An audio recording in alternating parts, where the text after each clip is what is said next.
That's right. Survivor Worldwide is back on Reality Pop with another episode where we recap everything that happened on week 3 of Australian Survivor. And we've got a very special guest with us here today, someone that I'm meeting for the very first time, but I was a big fan of him in his original season. And with a specific episode like this, where there's been so much big gameplay moves and, either misplays or correct plays, I think, Andy, you're probably the best person to have on this podcast at this time. How are you doing?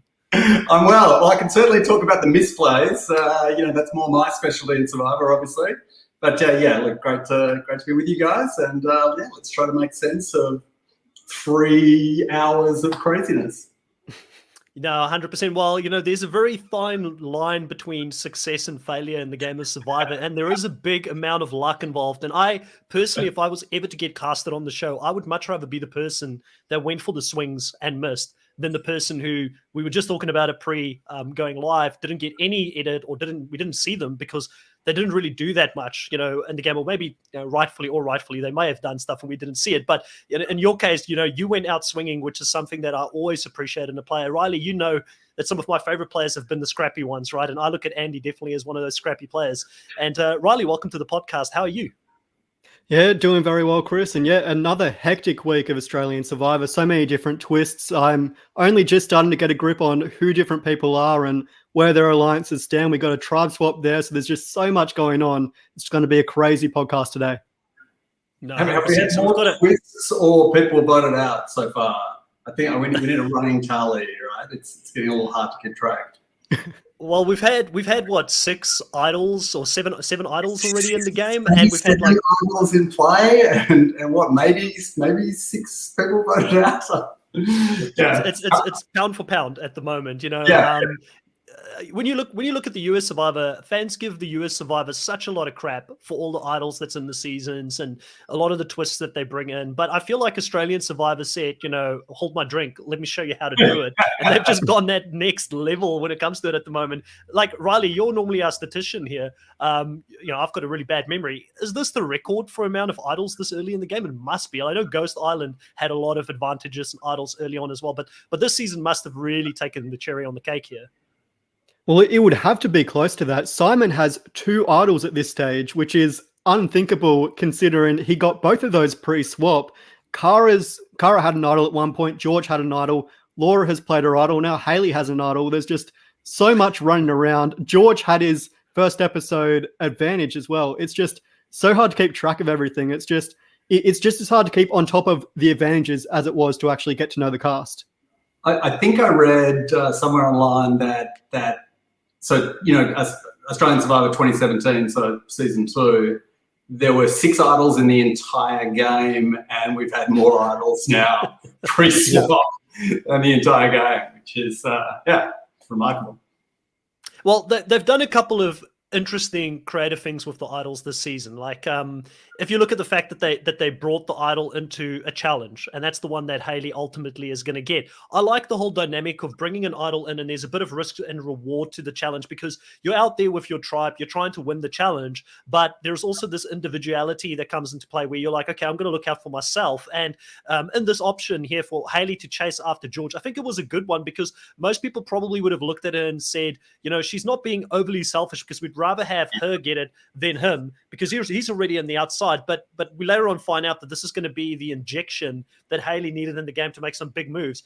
Andy, when you're playing this type of game and you're out there with a team and you're trying to win a challenge, how much of a target do you think something like this would put on you if you were to go out like George and try and find this on your own? And do you think the reward is worth the risk in a game such as Survivor, especially this early on? I give Hayley full credit there because I think that in real time she was able to figure out that the fact that George had already gone and that most of the tribe, in theory, wanted George out, that she had cover. So by her going and trying to compete with George for the idol, effectively she was trying to, help the tribe whilst obviously helping her own game. And I'm pretty certain that whole thought process went through her mind as she saw him take off. And then she was, good enough physically to, sort of hip and shoulder him out of the way and find it. So it's obviously a big risk to take, but the circumstances were such that I think she was fairly protected. The thing that was interesting though about that idol hidden in the challenge, my sense is that there was probably a clue to that idol maybe at the prior reward challenge that no one had found. That's what production had probably had planned was a clue, because it's kind of, it's usually more interesting if someone is surreptitiously, having to look for an idol, and then the rest of the team are thinking like, what the heck is that person doing? Why are they potentially slowing us down?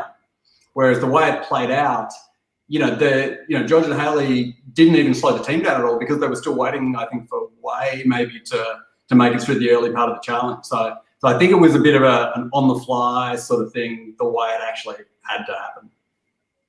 Yeah, and it was a very split-second decision there from Gerard, also in the Brawn's tribe, to go out and really go and try and get that idol. And obviously we see a confessional with him earlier in the episode, because they lose this challenge that is sort of catered to Brawn's and holding up this weight. And what an underdog story, seeing the Brains sort of, beat the Brawns at their own game. Fully didn't expect that. But Gerard also, in that sense, he sort of notices two people are down there. They're fighting for this idol. I might as well just go there and try and get it as well, because we're going to be level with them regardless by the looks of it, and getting to the next section. But I like it, Riley, when they bring these kind of decisions into the game. We're also covering Survivor South Africa at the moment, and there's so much decisions to be made when you get sent to Immunity Island. So I really enjoy the fact that they're bringing in some of these decision-making things within a challenge. And they did that earlier in the season as well with the either you can chop through a log or you can do a puzzle, which I thought was very innovative and smart. And Australian Survivor, for me, with the three franchises, continue to set the bar really high with the challenges and the way that they approach it. Did you like this twist that they brought in here, and also the twist later on in the week where they had two people fighting for individual immunity, but they still had to run that, risk versus reward of helping their own tribe? So it's a similar kind of dynamic as well at that stage. What do you think of this type of twist? Yeah, it is great, because it's really bringing the individual game into the tribal game and making people think for themselves. If someone like George is on the outs of the tribe and they see an opportunity to exploit and find an advantage in the challenge, he's obviously going to go for that. And I mean, that's probably going to drive a massive wedge between him and the rest of the tribe, as if his wedge in the tribe wasn't big enough already. It just, exacerbated that target there. But for someone like George, that can be a lifesaver in the game. And it does add a lot more excitement to the challenges. If it doesn't hinder the team's overall performance, then it really was almost a good decision for him. But I was half expecting that Gerald would come in and just absolutely floor George, push him out of the challenge, and just put him to the ground. I was really worried with the rocks there as well. He was going to hit his head on that if Gerald came in and tackled him. No, 100%. Well, the early stages here of the week, we've seen Joey play a big game in the early stages and be a really big vocal point. But I think I was one of the people on the podcast that sort of said, I am a little bit afraid for him. It feels like they're setting him up for a big fall in the edit, because he's just so confident. And, Andy, you're probably someone that can speak a little bit to that. When you get into those confessionals, how much does the producers egg you on to say these things as well? Because I'm sure they were probably just like, keeps telling us how good you are, keep telling us how you're gonna beat people, because they want you to be a character, right? Do you think this is just Joey by nature, or do you think the producers probably got him to hype his personality up even that much more? I'm sure it's a combination of both. Joey's obviously a huge character in his day-to-day life, and he's a salesman and he wants to rev up the team, and he's an ultra marathon runner. He's a guy who obviously has a great opinion of himself. He's very confident. But that's something that the producers are just experts in exploiting to their benefit, I suppose. So, they have a bunch of great techniques to just sort of, build someone a little further, and then get to that. Oh, yeah, what about, maybe if you were, like, do you feel invincible? Like, is there no way anything could possibly go wrong? Yeah, maybe talk about that. Yeah, no, 100%. And, it's great to see this episode where Hayley finally comes out from the shadows, because in her first week, I came in here and I very boldly said to Riley, and Riley was like, he's used to making me making these bold claims on the podcast, but I said, Hayley's winning this, isn't she? That's just what I thought in week one, because her edit was that good in week one. I just thought she's going to run away with this thing. And then week two, we don't hear a single thing from her. She did not get a single confessional in week 2. She kind of disappeared, but she waited for this opportunity here. And we see her in this first episode watching and seeing what Joey is doing by going to Baden and trying to form a relationship there. She's very aware that Joey is the person who's running that dictatorship. Like she said, she doesn't want to be a part of a dictatorship. But now that she's got the idol, she's going to make some moves here in this episode. Riley, how impressed were you with Hayley's performance in this week? And do you think that we should put her back on the list of potential winners based on the performance that we saw this week? Because I think last week we both thought maybe not, because we just didn't see anything from her. Yeah, well, certainly with this edit, you can't really tell who's going to win at this point. I mean, at this stage, George and Simon have been dominating the confessional count. That it seems like they're the only 2 players in the season, and everyone else is just going along for the ride with them. But Hayley really emerged as a massive player this week, obviously recognizing that there was that schism within the tribe and that George and Baden were on the outs, exploiting that and recognizing that Joey and Laura were sitting at the top. She was sort of in the middle with Rachel. And by finding this idol and using it as an opportunity to take out the big dog in Joey, and really causing some ripples in the tribe to take ownership of her game, I think it's a great move for her early on in the game, and certainly not the last move that we'll see her make in this week of episodes. She's really cemented herself as a really good game player at this point, and she certainly seems aware of where her position is within the tribe and how others are perceived as well. So to bring in people like Wei and also combined with the likes of George and Rachel as well, it is a great opportunity for her to really put her game in her own hands and take out a power player she's otherwise going to be sitting under on the pyramid. And this particular move, you guys know the game, the history of the game very well, obviously. You think back to Kathy Vavrick O'Brien in Survivor Marquesas, the Rotu 4, this arrogant group of 4, John Carroll standing under the waterfall, we're going to take this game to the end. And Kathy Vavrick O'Brien being, maybe the first player ever to develop this strategy of just picking up all of the outcasts in the tribe and realizing if we actually band together, we've got a 5-4 majority here. And so, yeah, as a longtime fan myself, I thought it was an amazing homage to Kathy Vavrick O'Brien. No, 100%. So I just want to say good day to a couple of people here in the chat. Chris Dixon is in the chat. Chris Dixon, hello, mate. Always good to have you in the stream. He also asked you, did you know that Dave has an idol? So I'm pretty sure we all know that by now. Also, Marcus, I'm aware I keep mispronouncing Gerald's name and saying Gerard or something like that. I do apologize. Gerald, if you're listening to this, if you're listening to this, I apologize. And then also we've got a question here from Marcus saying, would you say that this season so far is the equivalent of Australia's very own Survivor Gabon? So it's messy characters, heaps of recruits, and misplayed idols and advantages. I think it's a good comparison, to be honest, to a certain degree. But it's like if you had the Survivor Gabon cast, right, and you gave them so much ammunition, you gave them the codes to the nuclear password, and you said, here, play with it. It's kind of what's happened because Australian Survivors brought so much advantages or twists and things to the season that it has made it even more interesting for me personally.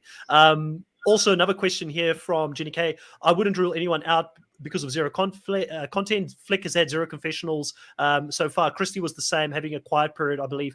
I actually compared, if you look at Pia's confessional count earlier in her season, there was quite a few weeks where she didn't say anything, but she ended up still winning the show at the end of it. So yes, Australian Survivor is not the same as the US, and you can never really count anyone out at the end of the day. But what I really was impressed by was Hayley this episode, her ability to get people to work together that they shouldn't be working together, right? So she gets Wei to come back. We see the conversations between George and Wei early in the episode, and George he's trying to guilt trip Wei, but Wei is trying to look out for herself. She's trying to get herself in with an alliance. She's saying George is too erratic. I can't work with someone like that. And it didn't look like there was going to be any hope for Wei to come over to their side to work with them. But she's able to bring Wei in. She's able to form a really good, or she probably already has a really good connection with Baden that we haven't seen up until this point. And she gets George to vote their way at the end as well. I think we've got to take a hat, take a kneel and say, well done, Hayley, to get these guys to actually come together and pull this move off to get Joey to go. And she's also got the courage not to play the idol. She doesn't actually end up having to play an idol, and we're going to see that again with an even better play later in the week, which we'll get into a little bit later on. But overall, so impressed here by the gameplay of Hayley going into this next episode. But overall, I think that when you look at this season and you look at the people that are still left there in the Brains tribe, there isn't too many. Like, I don't feel like a lot of the players there have had that type of edit where you think they're going all the way outside of Hayley. Who else, Andy, at this stage within the Brains tribe, do you think is a contender to pun intended, as a contender yourself? Who else is a contender this season to go all the way? I mean, it feels insane to say it, but is it possible that George wins this season? I mean, he's had one of the most complicated edits I think we've ever seen in Australian Survivor. And I know probably half of the viewers absolutely can't stand him and half of the viewers absolutely love him. And I think the editors, unusually, they almost can't decide which side of the fence they're on. So it feels like a long shot, but maybe crazier things have happened. Christie winning, that didn't seem too likely for most of the season. That's very true. And, if George wins this, Riley, would he be an even bigger winner than David Gannett? Because I feel like he would have a bigger edit by this point. And a lot of people said that David had such a massive edit in his season that he won. Would this put George right at the food chain and maybe he will become the king of Survivor, dethroning Luke Toki as the king of the jungle?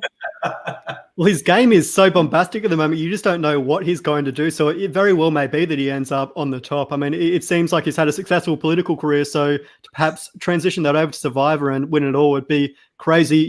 Chris, that I'm a massive fan of Fabio Bertza from Survivor Nicaragua. He's one of my favorite winners. And George as well is probably just as bad a game player in that situation. So I'd like to have a Fabio Bertza of Australian Survivor. And while, George isn't exactly the blonde goofball, is more so the strategic Macedonian politician from Bankstown, I'd certainly like to see a crazy bombastic winner of Australian Survivor. It'd be great to see. And I do think this season is shaping up to be a bit like Survivor Gabon, just crazy players throwing stuff at the wall and just seeing what happens at this point. It seems like everyone on the season is playing the game, and they're all playing different games, all individual games, and no one seems to be aligning, but it's just making for very entertaining television. Yeah, and wouldn't George be someone that you might want to take to the end? A Philip Shepherd character. You think about Rob Mariano in Redemption Island, like taking that absolute goofball that he knows people aren't going to vote for it. Yeah, it's interesting you bring up Fabio as a comparison here, because obviously Fabio had such a great social game where I don't feel like George has got the social game. Like, he really is just rubbing people the wrong way, but he's clearly got a very smart mind for the game, for the strategy side of it. He'll look back at the season and say that first move to save Way, he probably didn't go about that the right way. He needed to at least try and gain some relationships or form some relationships prior to going in there and playing it, opposed to just surprising even the people he was saving to say, hey, surprise, you're safe now. I'm taking you with me. And Way just didn't even stay loyal to him after that. So I think there's a few things he kind of misplayed, but I do think George, the problem with someone like George is he's now being overlooked for 3 potential tribals here, and he escaped 3 tribals prior to that. And in Survivor, if you can get your name out of people's minds for a lengthy period of time, he might somehow find a way to be in the middle of the pack again, as crazy as it sounds, because people are starting to look at other people. And you'll know this yourself, Angie, when his name's on the chopping block and you can't get them this week, you're probably immediately thinking next week, well, we should get the person next to that person that we just got out or something like that. Is there some merit in sort of not being the person and having escaped some of these big ones where now people are thinking, well, how did he escape that? Maybe I should work with him because clearly he knows how to navigate through this game. No doubt. I think there are a couple of things going on. One, when you survive a couple of those votes where you are top of mind, the ebb and flow of the game means that eventually someone else will bubble up to the top as top of mind threat. And so at that point, you just kind of like move a little bit down the vote out order, I suppose, and maybe he's sort of gotten into that spot. But also think about the fact that, 2 of the players who were most keen to get him out of the game are gone. So Dr. Mitch and Joey are both gone. They were probably 2 of the people who were targeting him the most. So maybe he's outlasted the people who wanted him out. Yeah, and it's interesting. I've heard through the grapevine that Joey wasn't the biggest fan of Survivor prior to playing this season, even though it sounded like he had a pretty sound mind for strategy and how to build an alliance and things. But I think that Joey probably, his misstep was getting Dr. Mitch out, where I feel like if he had Dr. Mitch there, he would have had another alpha type of male in that tribe that people would look at as well. So again, it's just maybe not having that knowledge of seeing a lot of the game play out in previous seasons, where if you take out one alpha or one potential leader, you automatically become that next person that people want to take down. And Hayley's she had this confessional prior to going there, and she said, I think it was when she was voting for him, she said, I saw you built this alliance. Now I'm going to watch this alliance fall apart, or something like that. It was just tear it down. Yeah, now I'm going to tear it down. Yeah. That's so diabolical, and I absolutely love it. And she's such a threat because she's showing her strategic mind, but she's also good in the challenges, right? So when the tribe swap happens here, she ends up on the Brawn's tribe, and she's like, never thought she was going to be a Brawn. I've looked at her as a Brawn in disguise just because of how good she is in those challenges, Riley. Yeah, she's certainly fits right in. And straight away, she got to work in terms of making those alliances and trying to ingratiate herself within the new Brawn's tribe, appeasing both, Simon, Chelsea, and Danny's alliance, and also looking to Shannon as well, and trying to recognize, is there a split there? How can I work with this? And I think Hayley was very grateful that she wasn't in the same tribe as Laura and Georgia. That definitely paid off well for her, because she didn't really have any of the ramifications from that Joey blindside come back to haunt her on this new Brawn tribe. And really everyone other than, I think, Andrew voted with Joey in that last episode. But even then, I don't think Andrew was too scorned, whereas someone like Laura and Georgia probably would have been. So she really landed in a great spot here. And I think she is someone that can certainly work her way in. As we saw in the later episodes, she managed to recognize the crack and create paranoia within the Brawn's tribe, who, mustn't have very many brains at all, because they were just blowing up their own games as opposed to thinking of how they can get rid of the brains and weaken them instead. She's definitely had a few things go her way. So yeah, landing in that particular tribe swap dynamic was really helpful, because you had, Brawn, who were kind of a bit split amongst themselves, and managing to avoid, as you say, the repercussions. Because at the time she made the move, I thought, wow, this is pretty risky to expose yourself as a big player immediately prior to a tribe swap. Now, they don't know for sure, but everyone on that cast would have been thinking, well, the ones who have actually seen the show before would have been thinking that a tribe swap was imminent. So, she was willing to take the risk, knowing that she could have landed in an awkward spot. And yeah, you can only sort of take the risks in front of you and hope it pays off. But yeah, it did. And then likewise, obviously in this last episode, having both the former brains win immunity in that individual team immunity challenge, again, just the perfect scenario. But she was good enough to figure out the optimal strategy. I mean, literally on the way back to camp, she was unveiling the strategy before the two people on the challenge had even gotten back. So yeah, any opportunity that comes along, she's clearly thinking through, what is the optimal way I can exploit this circumstance, and she's done it just beautifully. She does remind me a lot of Pia as well, just as someone that lies low a little bit. And I do find it bizarre that she's playing a very aggressive game at this point, but it doesn't seem that anyone is pointing their guns at her. Blindsiding Joey in that massive vote and gathering all those numbers. And in this next episode as well, where she gets rid of Shannon and blindsides the demise of the Brawn tribe. So no one seems to be looking at her at all at this stage, which is quite bizarre. She's really just fading back into the spotlight, it seems, and no one's pointing guns at her. And I think, Chris, we touched on this with Tony Debbett from Survivor South Africa, how in the game of Survivor, the women don't get viewed as being as aggressive as the men, because people like you, Andy, you were obviously seen as a massive game player and, doing all these big moves, whereas someone like Hayley, she's not getting the gun pointed to her at all, because she's sort of seen as not being as big a threat as some of these guys.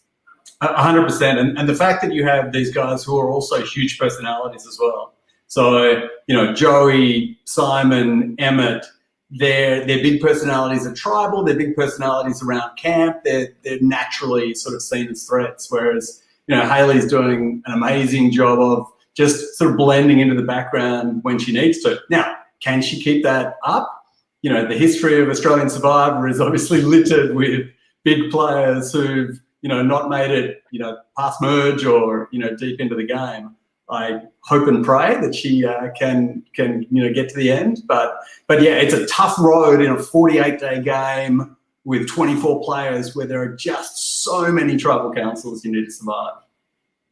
No, I agree 100% with what you said there. And for me, like, when I look at her, and this is not going to be the first time myself and Riley has disagreed about something, I don't see the PR side in her at all. PR would not have put her neck out there this early in the game. She really laid low for a very long time in the game. I think that instinctively Hayley knew that is what she needed to do. But I think there is a thing, I know that in Big Brother, they talk about it quite a lot in America, that when you win the head of household, you get the power goes to your head and you want to play big moves. And I think it's the same with the idol. She felt a little bit more safe, but I think it was the right play, because if she didn't take Joey out at that point, she would have been next in that tribe. Or she would have been maybe 1 or 2 votes still safe, but she was at the bottom and she recognized that she wasn't in the inner circle of that alliance. So great move in that sense. But I think, again, getting into a new tribe and playing the rock, paper, scissors, perfect move. I'm living for it. I want to see a Hayley win. I'm like, you go, girl. You show them what a very strong female game player can do. Maybe she's the Brooke Jowett with the additional strategy game. Not I'm saying Brooke doesn't have that, but Brooke is like a beast at the challenger side of it. And I can see Hayley being the same. If she gets to merge, she could potentially go on a run and win a bunch of these things, because she's been absolutely phenomenal beating people. Like, she's beat a UFC fighter at wrestling. She's beat a world champion surfer at balancing. Yeah. It's like, what the hell? So what more does she need to do? What more does she need to do to tell people that she's a massive threat? She's a physical threat. She's a strategic threat, strategical threat. She's a smart girl. She was in the Brain tribe for a reason. I feel like we might see her become a target, but also she's in the perfect position within the Brawn tribe where Simon needs her at this point, really, because who else does Simon have at this point there? There's one other person that's on the outside of that alliance, which is Flick, sadly. Flick could be the next person to go there. If Hayley's really smart, which I think she is, she will now try and take someone out of Simon's alliance in the next vote. That's what I would do if I was her. I wouldn't go for the person that's on their own. Try and bring that person in. So it's going to be interesting now. Does Simon in the next round play his 2 idols to ensure that 2 of his 3 people are safe? And they've only got a 1. Yeah, so it could be very explosive. Does Simon, does he want to play that, sort of unselfishly, where he realizes he needs his numbers? Because even if he does save 1 or 2 of those people, he could still be in the minority regardless moving forward. So I could actually see, the more I think about it now, I can see the Brains completely sort of eating the rest of the Brawn's tribe on that side, where I don't think the same thing's going to happen in the new Brains tribe, if that makes sense. I think that Emmett, Danny, Gerard, and who's the other person that's on that? Gerald, sorry. I keep saying Gerard. I don't know why. I think you're Gerard Butler. Okay, maybe he looks like Gerard Butler. I don't know why, but in any case, so Gerald, being on that tribe as well, but they're really relying on Cara and George to be with them. This week has been so good because I feel like the table, it's not often you get a tribe swap and everything, the whole gameplay, the whole landscape has just absolutely changed. Like, I don't know who the players are that's going to be, the top dogs in the next week, going into the next week, which is something for me personally that's really exciting when I'm watching. I felt like this season needed this week, even though it was messy, we got to see a lot more from a lot of players we haven't seen. It was refreshing not to see, like, I'm a big George fan, but I don't want to see George only for like 10 or 12 confessionals and what he's thinking. I want to see other people as well, So here's a question, in that last episode where Hayley obviously develops a brilliant strategy, I think, in essentially blackmailing the Brawn tribe to say, hey, one of us is going to be safe. How do you like those odds, essentially? Should the Brawn have called her bluff? So my sense is that there's actually no way Hayley would have played the idol for Baden. She can't take that risk at this point in the game. She has an idol. Yeah. Why on earth would she take a 50% risk of being voted out when she can guarantee surviving another week? Should the Brawns have gotten together and maybe come to that conclusion? I think regardless, Shannon and Simon were never going to work together at that point. The Brawn's tribe was so divided, and that was the thing with Hayley. As I said before, the only member that didn't vote with her in the last tribal council when she moved to the new Brawn tribe was Andrew, and Andrew didn't seem too fazed by that. Whereas with the Brawn tribe, they've had that division from day one where Shannon knows that Simon has all these idols. she wants him out of the game. So she really just recognized that the Brawns weren't as unified as they were. And just by placing that little seed of doubt, I think that it almost set in motion that they were going to go against each other. And there was no way for Hayley to play her idol at that point, because the Brawns were so divided that it almost was a necessity at that point to get rid of Shannon or Simon, whoever was gunning for you.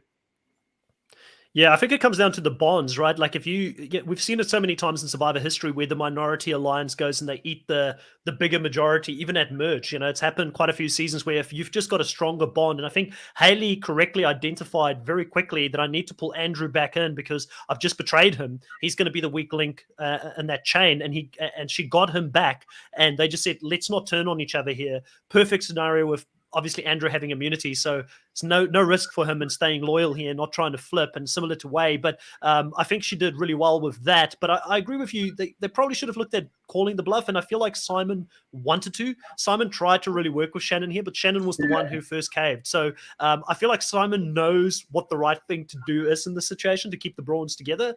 And I am worried for Simon because, if things go wrong here and his right-hand person, and Danny, I feel like is the next person being set up for a blindside, just by this edit saying, I'm the 2IC, I'm actually calling the shots. I could see her, because we haven't seen enough from her to prove that she's the person running the game and that Simon's the puppet in front of her. I haven't seen that from her yet. So I feel like, again, I feel like the edit's kind of setting up. Chris Dixon here brings up Emmett. He says that Emmett showed some good gameplay here in this episode, and he wanted to talk about that because obviously Emmett, I don't know if you're aware of this, Andy, but he got a little bit of flack online and things like that, especially because of his showmanship, and sort of being cocky, and then nearly losing his duel, I think, with Joey for the wrestling match with the sandbag, and just being a big character. Some people compared him to David, or saying he wants to be like David Canab, which I don't think is the case. I came on here and I said, we need more players like Emmett. We need more players like George. It makes the show interesting. We want people to feel comfortable to be characters on the show. But Emmett has really calmed down a lot. So it might have just been that one episode where he was like this massive showman, but he seems to have a pretty decent head on his shoulders. He does seem to have relaxed a little, maybe being out of the bro club that he was in, because it was he, Simon, and Gavin, recall originally, I think, in that Brawn tribe that were, I think that's where people were talking about toxic masculinity and that these guys were, feeding off one another. So maybe the fact that he's now, maybe surrounded by some calmer figures, he does seem to actually be very relaxed. People are suggesting, hey, would you mind voting for this person? He's like, yeah, well, whatever, I'm good.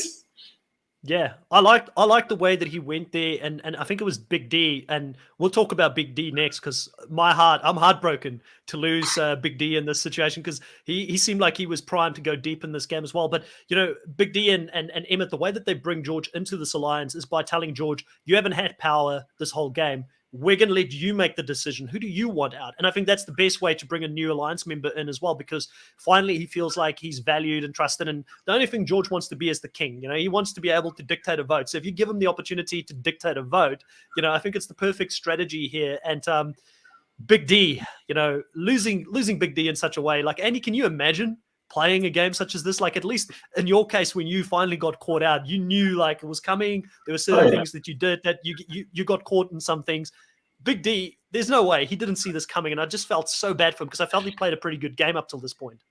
Honestly, the what it kind of reminds me of is Ross leaving my season. So a kind of similar character in that I think they were both, very much loved around their tribe. They weren't necessarily the most strategic, but they were sort of always on the right side of all of the votes, and both had the potential to, I think, go a long way in the game, partially because they maybe weren't seen as too much of a threat. And both end up leaving the game in, I guess, pretty bizarre, unusual, obviously worse circumstances for Ross. But yeah, to go out like that, to have two incorrect votes cast in one pre-merge has to be some kind of record. Yeah, Gavin being the other one. And, Riley, we were very excited for Kara when she was saved. Like, it's kind of weird because as diehard fans, we never like to see someone be safe. If they're voted out, even if it's our favorite, we want to see the game play out in an authentic way where the person doesn't get back into the game. But we understand that with Australian Survivor, it's now a part of the format. It's the way they do their scheduling. They've got a certain amount of episodes they need to do. But this one, for me, I felt a little bit better for Cara because, I felt like she went out in a really bad way playing the idol for George and then ended up going out of the game. But for me, I've got to be honest, I'd rather take a Cara vote out at this point to have, and I'm saying this, Big D's not even a part of my draft pick team, is part of your team. But I really felt like Big D, the way that that people responded to him being gone, even in the next episode, where everybody, even Chelsea, who wasn't seen as being a part of his close alliance, she said they had this personal relationship. I think Big D could have gone extremely deep in this game. And if he got to a certain point, who knows, he could have won this whole thing. I mean, I know it's still early days, but it seems like he had a really good social game. Yeah, you saw that effect he had on everyone else. And I suppose Cara at that point apologizing to the other tribe and saying what happened, how it was all her fault, that she screwed up and placed the wrong vote at the end of the day. But it was just George formulated this perfect plan, which was almost foolproof. But it turned out in the end that Cara was a fool and voted for Laura there, and it just completely blew things up.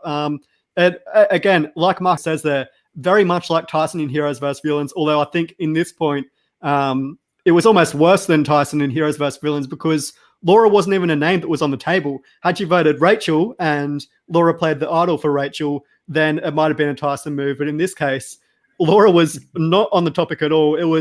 The vote was split between Georgia and Rachel, and she brought in a third person, which, the numbers just weren't there. So it was just really unfortunate to see Big D go out in that circumstance. And I'm sure he was kicking himself that Cara came back into the game as much as they got along in the new Brawn tribe. To see her come back and screw over his game, it's very unfortunate. But that's Survivor for you. It's just a luck of the draw. You might have people that vote your way and then other people that just completely F up in that case. And it's just, really unfortunate to see him go. The other concern I have with so obviously in Australian Survivor, you need to have a few non-elimination episodes to fill the TV schedule. But the problem with having someone voted out of the game, believing they're voted out of the game, and the rest of the cast believing they've been voted out of the game and then coming back, is that when that person comes back, a lot of people will view them as someone who now cannot win. And there's potential for them to be dragged to the end because, hey, you have the perfect argument at Final Tribal. This person was literally voted out of the game. I think we like saw Tara. This was Tara Pitt. Yeah, exactly. And I think that kind of breaks the game a little bit. So versus a scenario where it's kind of clear that, someone's going to get sent to Exile Island or whatever else. I think voting someone out and having them come back in, it changes the end game dynamic so much potentially.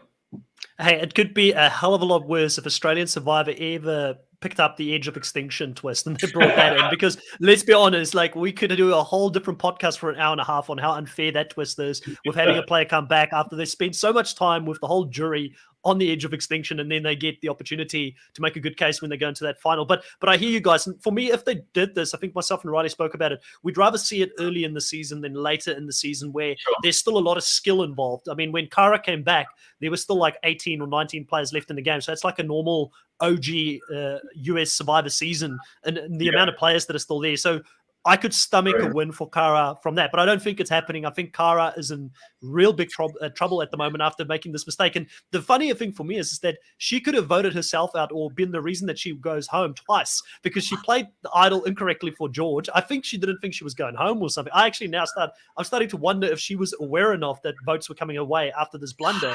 And then she makes a blunder this time around. She could have, imagine if she was voted out twice by her own doing. That would have just been history. Head explode emoji.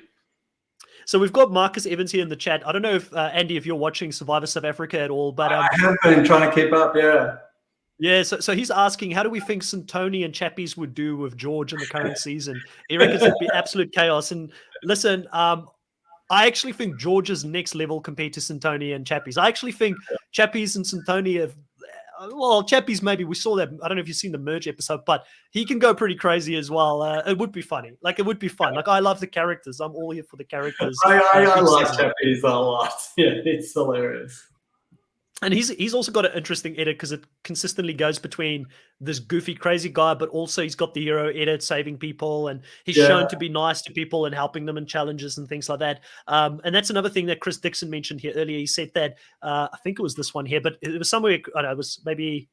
Was one of these two chats. He said it was nice to see Emmett help his team. He said that they're going to work as a team. And then he actually ended up honoring that because obviously Simon and whoever Simon was working with, they ended up going ahead trying to get that individual immunity.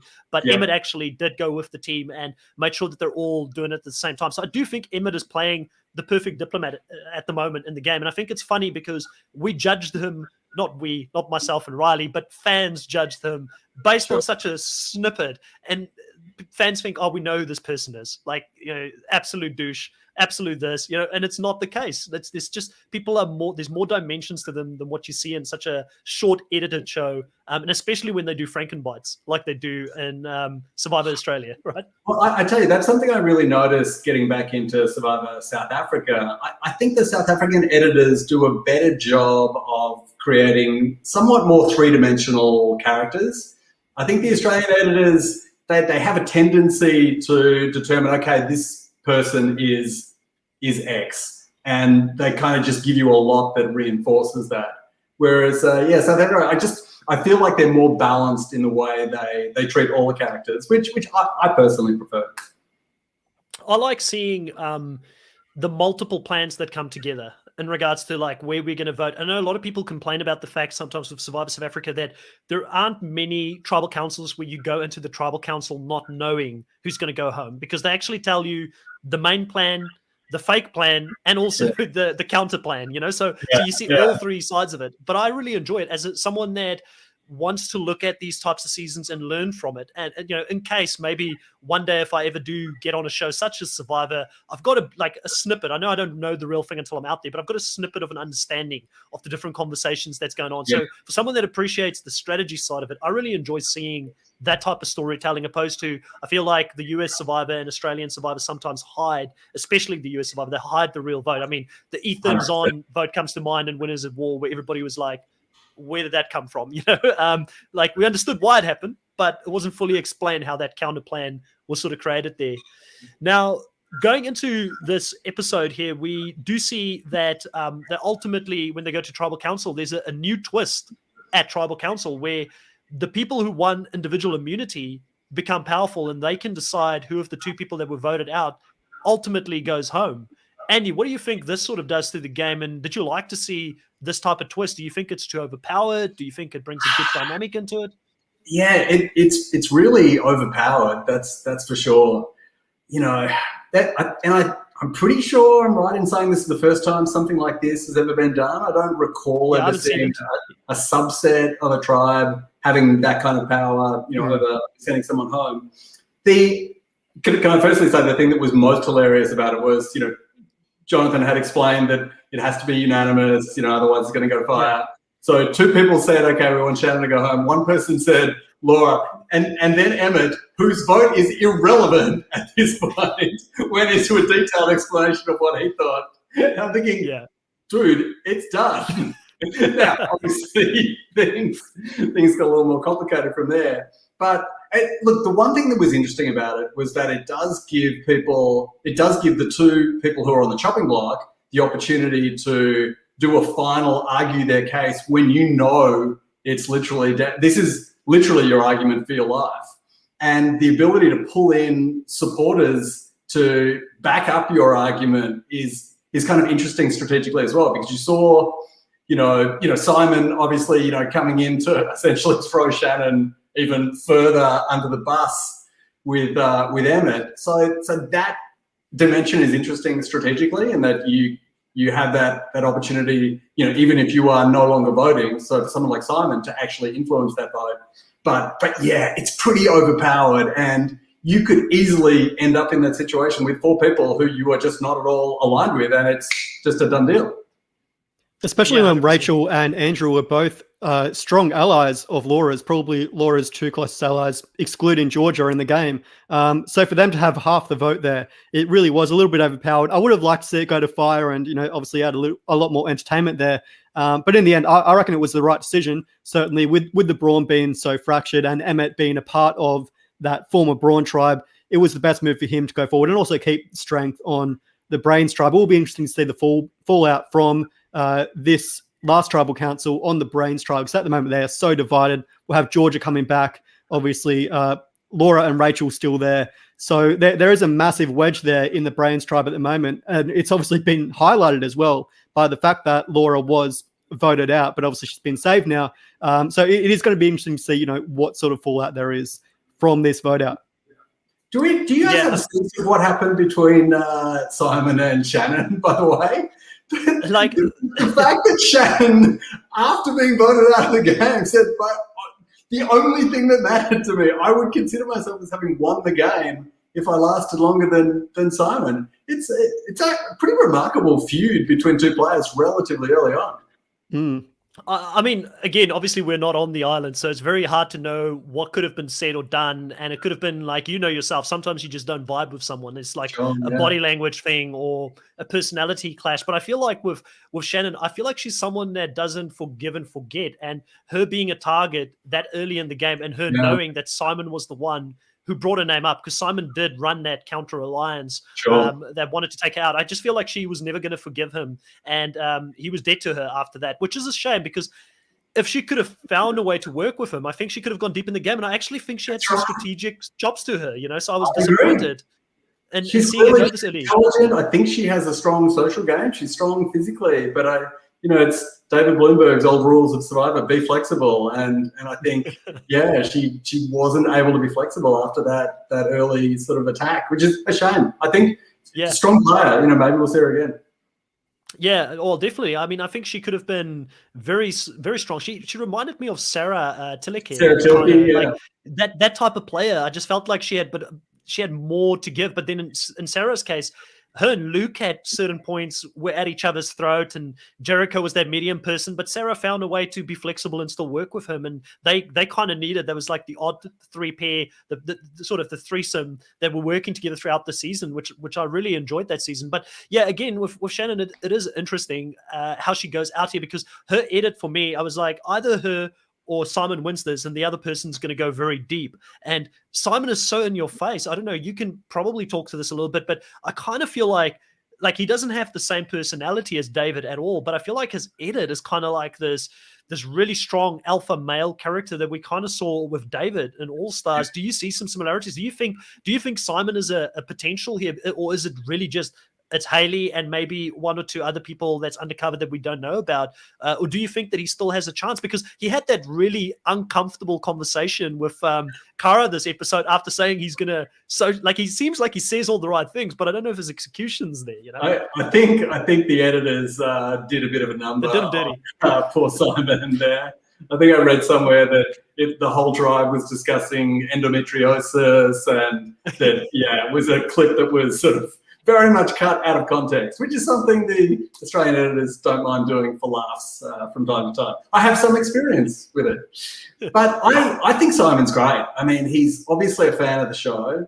He definitely knows what he's doing out there. He's flexible enough to try to repair, bridges with Shannon. He sort of, extended the olive branch to try to work with her again. He's been observant enough to find two idols, which it puts him in a very, very strong position. He's a physical threat as well. I mean, he's the producers are encouraging him to be a little over the top, but that's the way that works. But I could certainly see him going a long way. Yeah. So Marcus says here, do you think that Shannon's downfall was focusing too much on Simon instead of taking Simon out at the Benny or Gavin votes? And for me personally, if you're putting someone's name out there, there's always a chance, because it seems like, what else do you have to do out on the island or wherever you're playing the game? There's a whole day potentially where you don't have any challenges or activities going. Gossip, you're going to talk to someone, hey, just keep this secret, I'm going to give you in on this, because currency, the information is currency on the game. So I feel like if you've brought someone's name up, just like how Simon knew that she was coming for him, she knew he was coming for her, those were allies of both of those people that were talking, that sort of let that slip. So I think that if you're starting to talk about someone, the longer you keep them in the game, the more of a danger it is to your game. So I personally feel like that was a big thing for her game. And there's another question here from Jenny K for you, Andy. Who do you think's playing the most similar game to yourself this season? Yeah, that's interesting. I think, yeah, that's you know what? I had a flashback to you trying to get people to vote your way when George was talking to these people about how the vote should go. And it was a simple concept, right? Let's split the vote. And for some reason, these guys can't split the vote. And I had a flashback to you as well. Yeah, I had a flashback to you, like trying to get people to vote your way in that first swap tribe and just do the most simple stuff. And people just weren't at your wavelength. How frustrating is it when you're playing the game and you're a fan, you've seen so many seasons, but you're playing with people that are just not playing at your level or thinking about the game at that level yet. They need to catch up still. It's not even necessarily not playing at your level, but I think one of the frustrating things, you know, as a fan of the show and who has, you know, probably spent a bit more time thinking about, you know, the optimal play in different scenarios. You know, if you think about, for example, you know, when you know, Daisy flipped to keep Dave, Janet, and Luke around after the tribe swap in our season. I mean, to go into a swap to actually have an idol-proof majority and to then sort of be willing to throw that away for two extremely strong players who are definitely going to beat you at the end and who are also in a really strong alliance with the other people. You know, that stuff it's frustrating because the solution seems obvious. It seems obvious to me.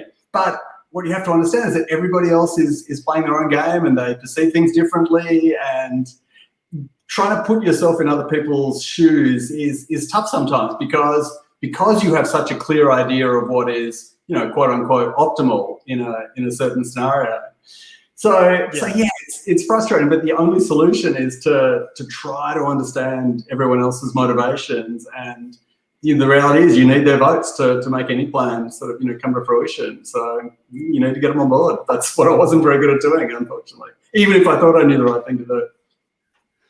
Now, I saw a couple of places here earlier. There was someone in the chat saying that Rachel is someone that they think could be an underdog still to win this season as well, and that she's slowly but surely starting to get more content. We know that Rachel is very closely aligned with Hayley. I'm sort of personally leaning towards the fact that maybe they meet up at some point again, but ultimately Rachel, if she goes to the end, at this point, I feel like if Hayley and her both get to the end together, Hayley's the one that'll get the votes. Riley, what's your feeling on Rachel at this stage in the game? Because we're starting to see her emerge a little bit more in recent episodes. She's had about the same amount of confessionals, I believe, to Hayley in the show as well. In fact, while you think about that, I might get some of the confessional count up. Yeah, well, I certainly think it's too early to say that Hayley's going to beat Rachel at the final tribal counts because we don't know what Rachel is going to do at this stage. It's still, you know, very early in the game to see how she develops throughout the game and really elevates her game. But certainly in the last week or so, we've seen her take on a bigger role, obviously playing a crucial part in that Joey blindside. And then again, coming together with Laura, she's got this really strong alliance now. As I said before, it's going to be interesting to see where the votes go after this last tribal council on the Brains tribe, because that really is going to be the core tribe to watch. And whether Rachel can recognize that sticking with Laura and Georgia is potentially a lost cause, and Cara and George are so strong with these Brawn members, namely Emmett and Gerald, is she going to flip there? George and Rachel don't have the best relationship, and I think that certainly now that Laura's idol has been flushed out, George is probably going to set his sights on Rachel because they've had that sort of miscommunication in the past and they've been at each other's throats. So look, certainly I think if Rachel gets to the merge, linking up with someone like Hayley, it could be a good option for her. But at this stage, my biggest worry for her is how to get past this current Brains tribe, how to get past her relationship with George. It's way too early in the game, I think, to be saying who's going to win, who's got that upside. But I certainly could see it at this point, her being a little bit of an underdog winner, maybe like a Shane Gould sort of character who comes out in the middle of nowhere, because she does seem to have a very smart mind, obviously at times recognizing that George is kind of kicking himself in the foot there by saying all the tribe politics on the old Brains tribe and giving all this information to the Brawn tribe, trying to bring him into check. So she certainly knows what the other tribe are thinking at points. So if she can sort of recognize that and build a strong alliance around her, she does have a lot of upside, I think. What that relationship reminds me of a lot is Malcolm and Denise from Survivor South Pacific. So Philippines. Yeah, with so Malcolm, the sort of more out there, making the big moves sort of thing, but Denise is that super strong number two, like that older woman who is a little more experienced, is great at those social connections because she's been around a while. I think Denise was obviously a therapist, and I think Rachel is a teacher. So some similarities there. So maybe if Hayley loses the final three immunity, then Rachel gets the win. And again, like a bone, Bob Crowley was a physics teacher. Rachel was a teacher. If it remains as chaotic as the season has been so far, maybe we get Rachel as a winner. There you go. Well, it's definitely a possibility. We also have Dale here in the chat saying, what do you guys think of Way's social game? Capital, everyone just seem to be enamored by her, like they view her like a child or something, like she can do no wrong in their eyes. It is quite interesting, I feel like, Way's game so far for me, because I do still feel like if she can make the merge, she's going deep, because no one's going to see her as a threat when it comes to the immunity challenges. It's just, will she get there? But I do think she's in the stronger two tribes. Like, I feel like Brawn's, funny enough, still has the stronger tribe even right now. Like, it'll be interesting to see how she goes. Like, the most dangerous part of the game for her at the moment is the next couple of votes. But for some other reason, I think she's making merge. I feel like she's a player that's going to go deep in the season. I don't know if she'll win. I don't know if people will respect her game enough to let her win, but she seems to be. Yeah, I think she's in the Aiden Gilbert is maybe not a bad comparison there. So someone who was not viewed as strong physically, but managed to sort of duck and weave and get into the right situations to make merge. And then once a player like that makes merge, as you say, they're not viewed as a threat. The bigger, more physical guys get voted out in a row, and then all of a sudden you're pretty close to endgame. Now, as you say, maybe difficult to win. That was the situation Baden found himself in, but yeah, maybe a good comp. Yeah, 100%. I mean, I do want to see how far she's going to get into this game and what's going to be the end game for her. I don't see her as a winner at this point, but listen, it's early days, and like we all know, when you get to the merge, people have got a short memory, especially in a game that's 50 days long, and they'll remember the biggest moves, the closest to the end. And I think that's something that has played in certain winners' favor in Australian Survivor in the past. Like Pia comes to mind as someone that didn't make the biggest or splashiest moves right from the start, but by the time she got to the merge, she had an opportunity to do a few things there towards the end, and it really stood out for people. And obviously, she was helped by having someone like Janine on the jury, who also played very closely with her, that was more than willing to give her all the credit that they probably did together. But I feel like Janine did a lot of that as the frontline person. Okay, Riley, is there any other questions we should dive into before we have a quick look at our current standings on our teams? I do want to ask you this question really quickly, Andy. Obviously, Andy's visor being probably the most iconic hat on Champions vs. Contenders 2. We've seen some pretty iconic hats on this season as well, with obviously Phil's Crochet Crocodile, Gerald's a Cobra. What's the most iconic hat on this season so far? You can't possibly go past Phil, can you? I can't recall the last time I felt so bad for a first boot.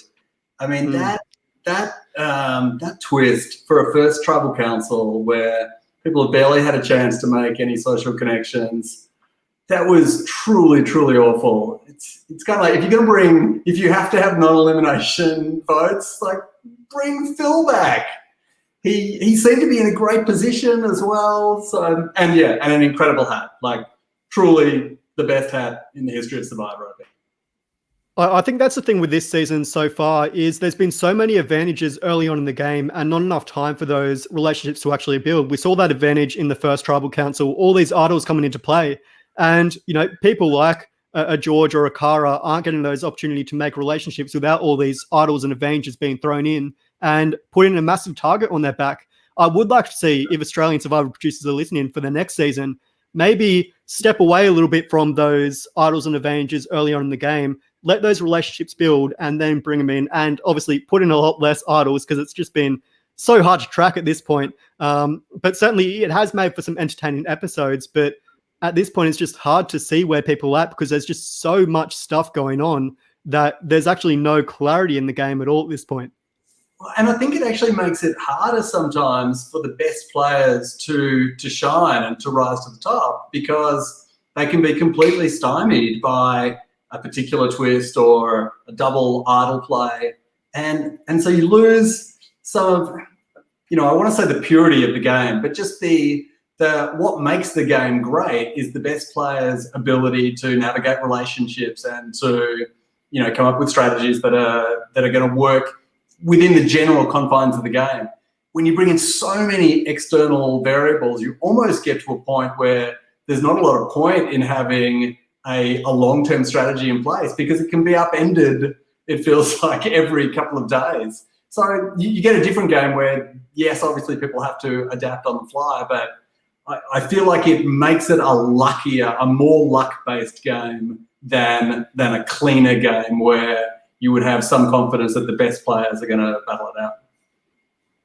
What's been the difference for you between, because I've got my own opinions, but I'm really interested, since you've watched both Survivor South Africa and Australian Survivor. Survivor South Africa brings in Immunity Island. There's a lot of twists around that.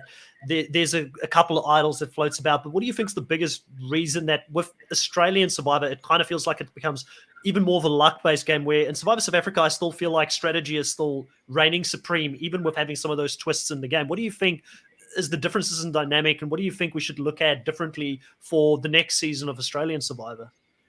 I think the Australian Survivor producers have their objective is every week to have stuff that they can run in the promos that are this huge thing we've never seen before. This thing happens at Tribal Council, and then I guess the sad reality is that that's what they need to do to maintain a large enough mainstream audience in primetime in Australia to justify the production of the show.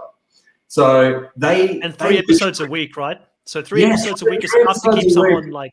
And going up against, some of the top rating shows on Australian television. So it's very difficult for them to have a couple of, shall we say, like quiet episodes or episodes where, there's just some really great social play and strategic play at Tribal Council to vote somebody out. I think they almost feel that they have to have something, they have to have a bomb exploding every episode to make the promo to get the casual viewers to tune in.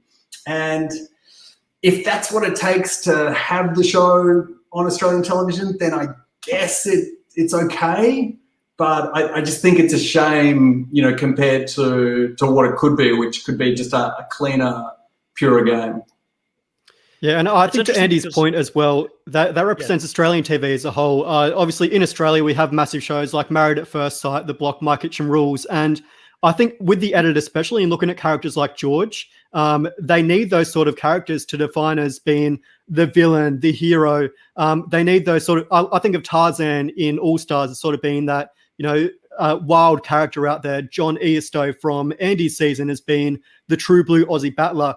These people that are easily able to be promoted, they like to promote these big characters and put them into these archetypes so they can run them on television. Because when you look at Australian TV, these big shows like Married at First Sight and The Block, they're built on drama. So I think what the producers of Australian Survivor are doing is trying to throw as much shit at the wall, hope it sticks and hope it explodes at Tribal Council so they can promote that and, have these big characters of the show that they can market, put up on billboards, and then people are going to watch. Because the reality for Australian Survivor is, for so long, like Harry Hills's game in Andy's season there, he's, making great moves, great entertainment, but just can't find his place within the tribe.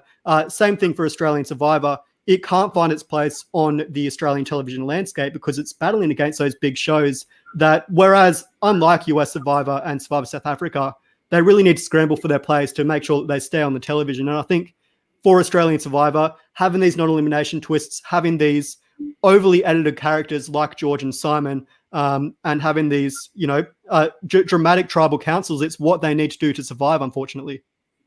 Listen, Australian Survivor, and we're nitpicking here. Australian Survivor is still a really fun show to watch. I'm really enjoying it. Absolutely. I'll be back. I'll be back next season, the season after that. Like I've always said, there's certain things that make Australian Survivor really unique. The fact that, the way that it's edited, the additional drama that comes with it, it's shot in a way where you feel like you're watching a cinematic experience. yeah. It's almost like you're watching a movie at times. One of the things I really enjoy about Australian Survivor is the flashbacks to their real life, to see what people do in their real life. I think it's really cool because you get to see someone in a different light from what you would normally see in a US Survivor or Survivor South Africa. You don't really get to see much of their personal life outside of the game, right? Just on that, if you guys haven't gone and watched the full backstory for Benny on the 10play website, please do. It is mandatory viewing. So I don't think I have. I think on the episode they may have shown like a 30-second or a 1 minute cut down. The full 2-minute version is extraordinary. Okay, I need to go watch this. Extraordinary. Oh my I'm gonna God. go watch this. I'm gonna go watch this after the podcast tonight. I'm gonna go watch this. I'll message you afterwards to let you know what I thought of it. But I can imagine he's a bit of a character, Benny. Even the way he went out, like he was, he was a character. Yeah, but I will say this: like Benny was one of the people. Like obviously, with the cast currently that is on the show, they're not really allowed to talk to people too much while they're on the show. But he agreed to do an interview after the season. So.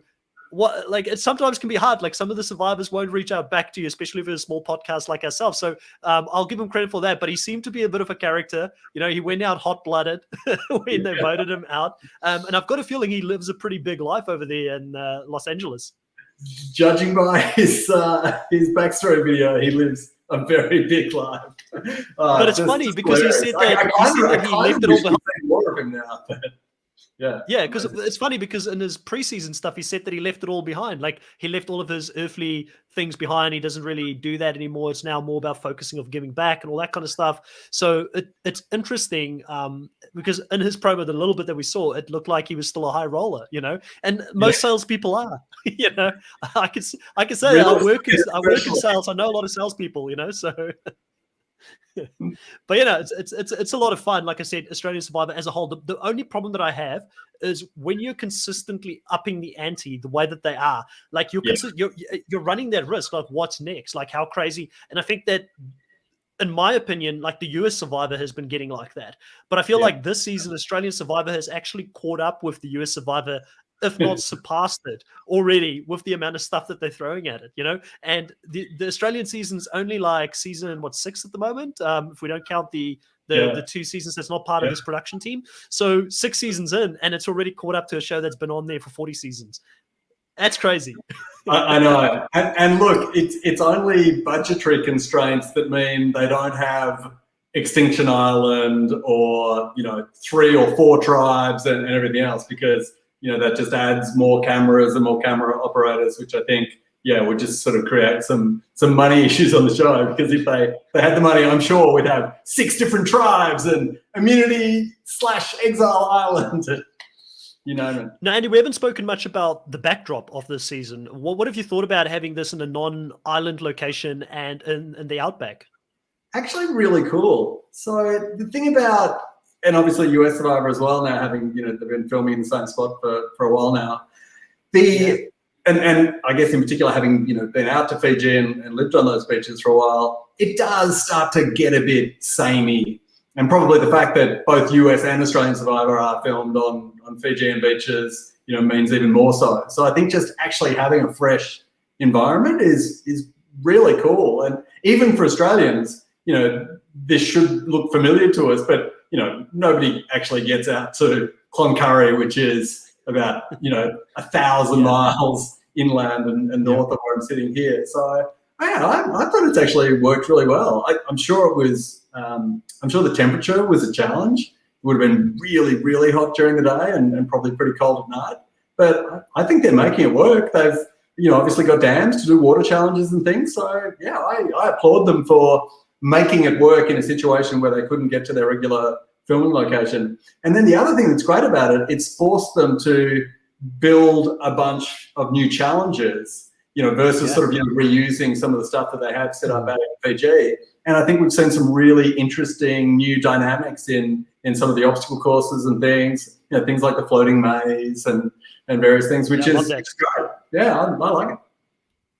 No, I think that Australian Survivor has always been the more creative franchise when it comes to challenges and bringing things in that other franchises haven't done. And in fact, we've been talking a lot about international Survivor, and will we ever see a crossover between? I know you kind of called it in your season. You were like, "I want to come back." You kind of predicted winners before it happened. That wasn't even in the show. That was in casting. Did you get some royalties on that? I reckon you should have gotten some royalties for calling it before it even happened. Well, see, the funny thing is, of course, so CBS owns Channel 10 in Australia, which is the network that airs Survivor in Australia. So and that's only a relatively recent development that happened about maybe 2 years ago now. So literally, Paramount Plus owns them. Paramount Plus is coming to Australia. Paramount Plus is coming to Australia, I've seen, and Paramount Plus now owns CBS, and also because CBS owns, so you guys are all going to become part of the Paramount family moving forward. Yeah, so I suppose it's entirely possible, but it's the interesting thing about it. It's one of those things that Australians or South Africans would be incredibly excited about competing against, US survivors, but a US audience wouldn't probably be all that excited about them competing against sort of other countries. So it's one of those weird things where I think you could do a local production here in Australia or South Africa where you brought in a bunch of US survivors in the way they did with Russell Hantz, but it just might not work, might not be as interesting to CBS in the US in reverse.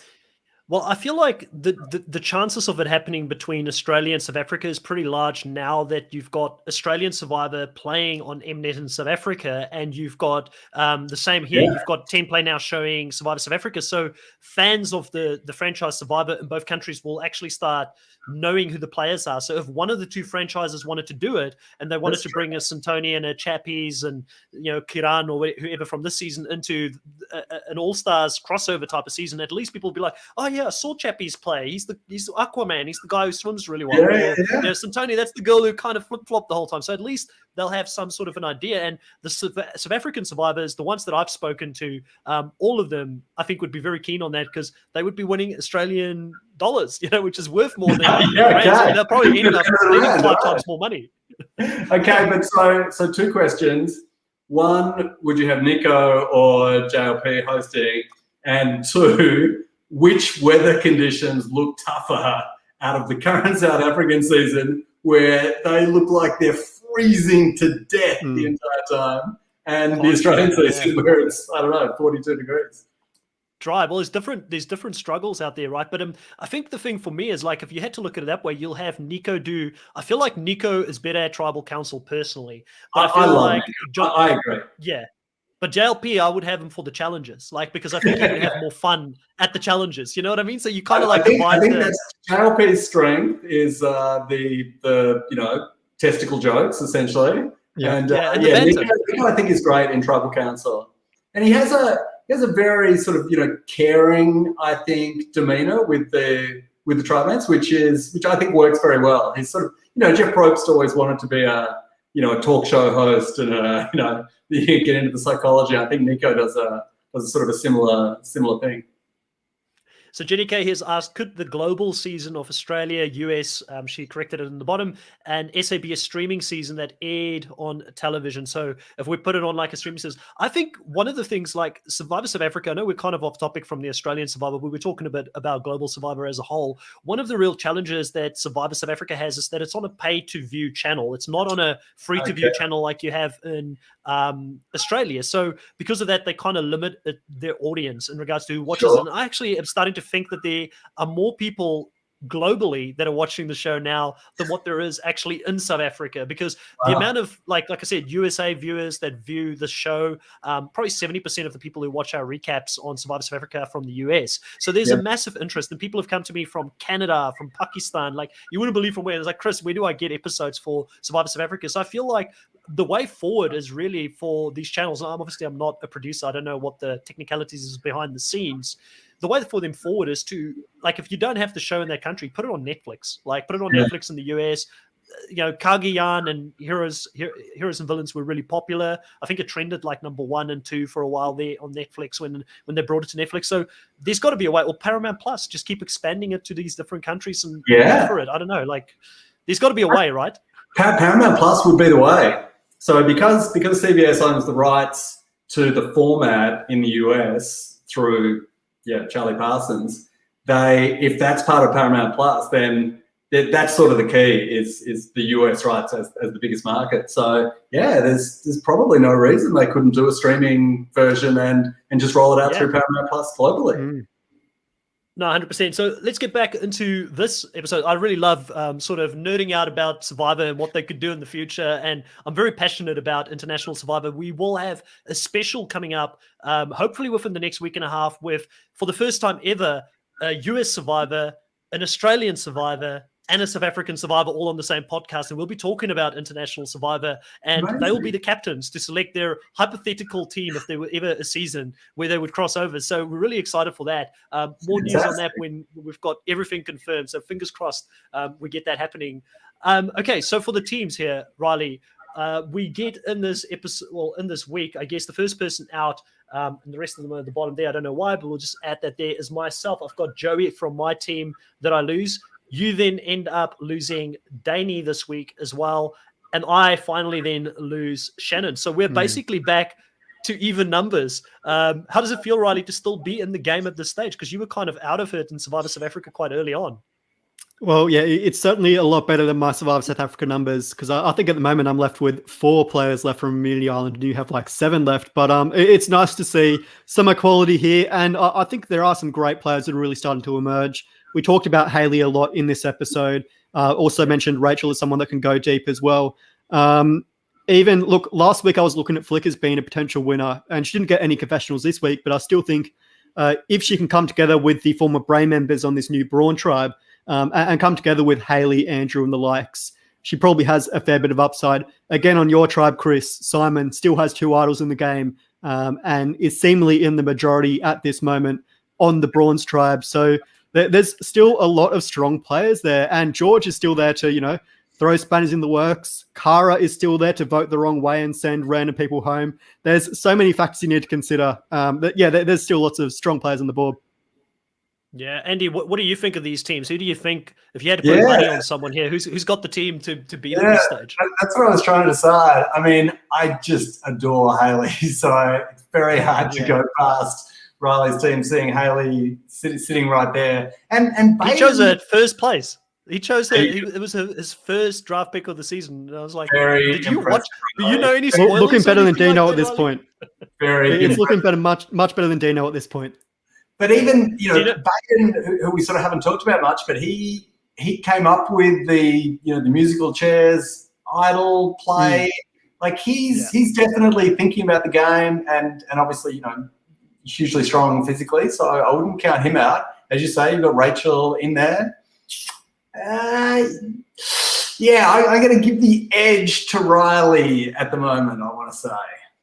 That's fair. I mean, listen, if I look at my team currently, I'll be honest, my hope at the moment is on Simon to just have that dominant David Gannat type of edit where he's going to go and just steamroll the whole season, because he is going to be like, if they let him get to the merge again, like it's such a physically but then again, Brooke has got the record for most individual immunity wins, so who knows, like it could be a female that could win a lot of these things as well. But Simon is a potential threat to go far. George, like my heart wants him to go all the way and win this. My mind's telling me there's just no way, it's going to blow up at some point. He's not getting there. Emmett is a slow climber in my mind. I'm starting to get impressed by him. I just don't know if he had enough strong content. Like I feel like he was invisible in the first 2 episodes, which is never good. Like I feel like your winner would at least, there'll be some airtime for him or her in the opening episode. But Way is another person that a lot of people have. So if I had to really rank my team, I'd say my highest hopes at the moment is on Simon and Way to sort of climb and do something. Danny, like I still think she could do well, but something tells me that she's being set up to be the next person that Simon loses.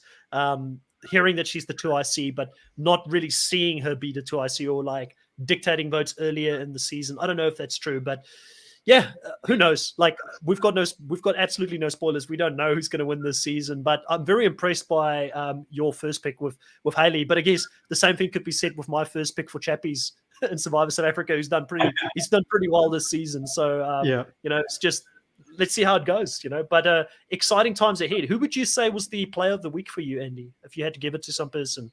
I think this would be the easiest player of the week decision maybe in the history of the franchise globally, because Hayley was just unstoppable. She literally did not put a foot wrong, and I think, pulled off two of the best moves we've seen in Australian Survivor. She just a phenomenal week. No, 100%. Riley, I would assume you're going to give it to Hayley as well. I'm definitely giving it to Hayley. I think it was a runaway this week. Yeah, I was thinking about Cara there as well. She obviously had a bit of an impact on the game. But no, in all honesty, Queen Hayley at this point, she's emerging as such a strong player, obviously playing a crucial role in both the Shannon blindside and the Joey blindside. She's really taken control of the game. And if she can sort of keep quiet and stay out of the spotlight a little bit, cast that on the likes of Simon, then I certainly think she has a lot of chance to go deep in the game. And as I said, we've seen a lot of players like Christy or Pia who've come in as these sort of under the radar female players, and they've gone all the way to win. So potentially we might be seeing another female winner this season. It's certainly looking like Hayley's in a very strong position at this point. I wouldn't swap places with her if I was anyone else in the game, that's for sure. Absolutely not.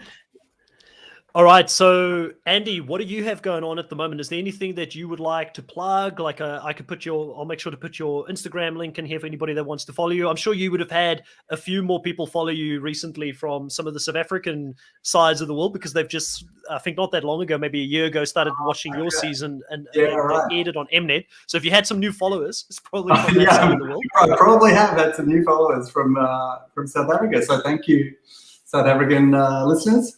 Life's pretty straightforward for me. I live up here on the Sunshine Coast. I'm a little bit of a hermit up here. We've just gone into lockdown again here, unfortunately. So it's a very quiet and peaceful existence, and we're lucky to have about 4 hours a week of Survivor on TV to keep us amused in lockdown. Now, sorry to put you on the spot here, but I normally like to ask people and this is the first time you're on the podcast, would you play again if it was out there? Because for me personally, and I'm not just saying this to grease you up because you're on the podcast, I was gutted not to see you in All Stars. Like I actually thought, and I even said this on the podcast. I said it on the podcast to Harry when we had him on, and I said and he's also backed you all the way. He said, listen, I was the fan that got the great edit. Andy was the fan that ended up getting the bad edit from it, but there's a lot more to Andy than what the edit showed. And I said to Harry when I had him on, I was like, for me, Andy is someone I would have loved to have seen play the game again, because I feel like, you had potential, so would you play the game again if asked? Well, firstly, thank you. You're too kind, and Harry's too kind also. Harry's a legend. We had an amazing time out there. It's, because we won every immunity and didn't win any rewards, none of our sort of alliance was really shown, unfortunately. So, that our tribe just sort of didn't really get shown those first few weeks or so. So, and firstly, All-Star. So I couldn't play. So I had lost about, God, how much is it now? Like 15% of my body weight in the month or so that I was out there. And so physically, there was no way I could have gone back to back. Hey, I'm old, I'm not like these young bucks who can, do back-to-back seasons. So that there's no way I physically would have even been able to do that. When you leave the show, they sort of ask you, hey, so would you be interested in playing again? And I think I said at the time, hey, not the best time to ask. Maybe, get back to me in a few years when I'm sort of emotionally and physically recovered. So I genuinely don't know. I think it's one of those things that you don't know until the question actually comes up. I think it's easy to sort of say yes, but then when you're confronted by the reality, you might think, oh God, that's that's a lot to take on. Or some people that sort of say, no, I wouldn't do it, but then they get asked and think, well, could you really say no? So I don't know. If the opportunity comes up, I'd consider it, but I don't have a firm answer. It might depend on how I was feeling on the day. Hey, maybe it has to be the right season. If it's a fans versus favorite, that's really skewed in the favorites coming back to play the game, or another season that I think would be probably something that would be of interest. maybe like the international theme season where you go out there and represent Australia against some of the US and some of the South African players. I think that would be another great season. Well, I mean, idol. why would anybody want to play an all-star season? All the players are good, or a lot of them are Exactly. good anyway.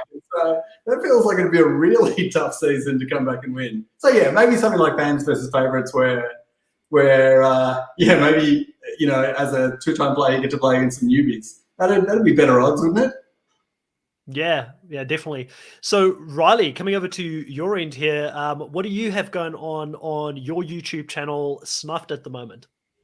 Yeah, well, I've just done my winner, not my winner rankings, my season rankings from season 1 to 40 to celebrate 1,000 subscribers. So yeah, recapping all the US Survivor seasons there and giving my opinions, some very controversial ones. I think Nicaragua was one I talked very highly and got a little bit of flack. It might have been, I think, number Nicaragua. 13, which is higher than other people would place it. And again, also criticizing other seasons like Redemption Island. It's all the fun of Survivor. We all like it for different reasons. So if you want to listen to my opinions on those, you can head over to my channel on Snuffed right here on YouTube.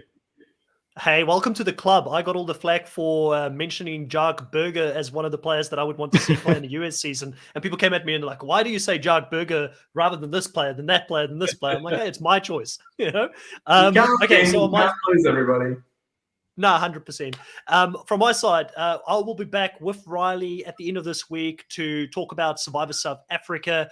Immunity Island will be recapping the latest episode. There's an interesting twist coming up this weekend with paired destinies. So want to see how that plays out, where players get paired for a whole episode. So whatever happens to them happens to the other player. I'm not aware if you're up to that as of yet, Andy, but should be a good twist. Should be a good twist, I think, in the game. And also, I will be back at the end of the week to do a cast assessment on the new challenge crew that's going to go play the latest season of the challenge. There's quite a lot of Survivor players, worldwide Survivor players, like some European Survivor players, some Survivor players in the US, that are all going to be forming a part of this cast. So really excited to dive into that in preparation for the challenge starting next week over in the US. And then next week we'll be back again. Fingers crossed. At this stage, it's looking like we might have Baden on for the next recap. So spoken to him once before, so it'll be great to have his opinions on this season as well and go back to back on the Champions versus Contenders 2 Australian Survivors here on the podcast. Andy, it's been really great to have you on the show. It's been a blast, and I hope that we can do something like this again sometime in the future. Awesome. It's been a pleasure, guys. So, yeah, thanks so much for having me. It's always fun to talk to a couple of fellow fans. Great. Okay, well, guys, thanks for everybody that was so active on the live chat, and we'll be back next week, same time, same place. See ya.